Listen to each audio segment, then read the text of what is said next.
What's up, fellas? Got a little craziness in the hair today. but today we are going to talk about something a little different that's not metal or industrial related. Today we are talking about, it's like my very first experience into like obscure and electronic music, and I am talking about the video game soundtrack from Jet Set Radio Future and Jet Set Radio. A little backstory on the games. This was the first game that came out, Jet Set Radio. It was basically, I don't want to spend a whole lot of time talking about, like, the game and stuff, but basically, you're this gang of teenagers on rollerblades, and you spray paint shit, you do graffiti, and there's, like, rival gangs and stuff. This is the soundtrack from the first game, and keep in mind, this game came out in the 90s, and Jet Set Radio Future was like 2000, 2001, 2002, I don't know. But yeah, these were my first introduction into electronic music and experimental music and shit. Because the soundtrack to these games are fucking bonkers. Like, they all fucking slap. Especially the Jet Set Radio Future soundtrack. The thing with Jet Set Radio Future is most of the songs are remixes from the first game soundtrack. But I just prefer this one more. Like, here, I'll like explain like what some of the songs are and stuff. Like, Concept of Love, that's like borderline breakcore with rock elements. Fly Like a Butterfly is this techno, it's like techno rock. It's amazing. Funky Dealer is just experimental, like, electronic shit. Like, and keep in mind, all this shit came out in the early 2000s, so, like, in my opinion, the Jet Set Radio Future soundtrack was, like, way ahead of its time. And being a little kid, and the internet not being as prolific as it is today, these were my only source of electronic and experimental music. And, like, the music is so ahead of its time. Like, the song The Answer, it's, like, it's industrial and, like, really grimy. And Count Lachula, that's another one that borderlines on industrial. And the song What About the Future is, like, dubstep before dubstep even existed. Like, it's fucking crazy. The main composer for both the Jet Set Radio games was this guy named Hideki Naganuma. I think that's how you pronounce his name. This is all Japanese shit, by the way. This is not Americanized stuff. Jet Set Radio is a Japanese video game that eventually got released to the US. But yeah, it's just fucking amazing shit. Literally every song is a banger. It's so, like, weird, and I keep saying experimental, but it's true, like, how experimental it is. Now, for the first game soundtrack, I like it. There are some songs that aren't on Jet Set Radio Future that I like a lot. Like, Electric Toothbrush and Moody Shuffle, and the song Grace and Glory, that was like the boss song. I prefer, they later remixed it for Jet Set Radio Future, but I honestly prefer the original mix of Grace and Glory.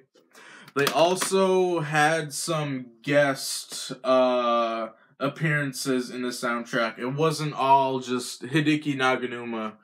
There was bands like Guitar Vader, there was BTS, there was Sibo Matto, there was Russell Simmons, not like the famous Russell Simmons, or it's another guy. And in the second game, they introduced a new project to the game's soundtrack, which is called the Latch Brothers, and all their songs are really like dark and like murky and like foreboding. It's just fucking amazing. I was like, what, fucking 4 or 5 years old when this shit came out. So, like, I can technically say that my entire life I've been listening to electronic and experimental music. Most of the genres that these games are based on is breakcore, techno, a little bit of EDM, proto dubstep, J-rock, punk. There's even some rap, like in the Jet Set Radio Future soundtrack, there's a rap song. And it's just all amazing. Like, I've even gotten some of my friends into the soundtrack who haven't even played the game. The game itself, the first game, Jet Set Radio, I do not like at all. It was originally released on the Dreamcast, so that's how that's how old you know it is. And then Jet Set Radio Future was released as an Xbox exclusive. And growing up, that was like the only console that we had was the original Xbox. The game is fun as fuck too. Like, it's very, like, it's like it was my first introduction into like cyberpunk. Cause I kind of get a cyberpunk feel from Jet Set Radio Future. Cause it's based in the future. There's this oppressive government called Rikaku. And basically, the whole point of the game is to say fuck it to the man and take out rival rollerblading gangs. And that's not even joking. Like, these gangs are on rollerblades, but like they can do crazy tricks and like grind on rails and stuff. It's fucking amazing. I recommend the game a lot. And these two soundtracks cost me a pretty penny because they're from like the 2000s, late 90s. But it's just one of those things where I had to get it. I can link in the bio to the Jet Set Radio Future and Jet Set Radio soundtracks so you can check them out yourself. But it's just so amazing, and like it's really energetic and upbeat. Like, if I need to get something done, like if I have work to do, then I throw on the Jet Set Radio Future soundtrack. It's just sublime. And there's some metal, there's a little bit of everything. There's like, it's basically a mix of like all the music I listen to. Here, let me see what we got on the first Jet Set Radio. The first Jet Set Radio game was really funk and hip-hop oriented, while Jet Set Radio Future was way more electronic and techno-based. And like I said before, Jet Set Radio Future has a lot of remixes from the first game, but they like amped it up and made it sound all futuristic and like electronic and shit. It's one of my favorite albums of all time, both of them. But yeah, like, and the characters are cool. The plot lines of the video games, they're a little cliche, but it was the 2000s. It was targeted towards teenagers, so You're not really gonna find any deep political shit, but it's punk as fuck. Yeah, it's like these albums like had the most impact and influence on me because I've been listening to them so long and they're so good. And it's not even nostalgia goggles, because like I said before, I've gotten a few friends into the music who haven't even played the game before, so that says something.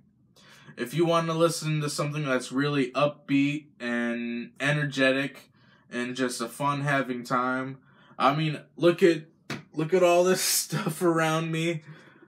Like, fucking, I do not listen to happy music or like upbeat music. I have to be in like a certain state of mind for that. Like, I have to have a certain taste for it. But with Jet Set Radio, I can throw that shit on anytime and I get shit done. Looks like we're running a little bit on time, but yeah, I'll leave links in the bio to both of the soundtracks. If it tickles your fancy, then go ahead and listen to them. Let me know what you think. If there's any OGs out there that have actually played the Xbox and Dreamcast games, hit me up because I love talking about that shit. But yeah, that's all I got today. I thought I'd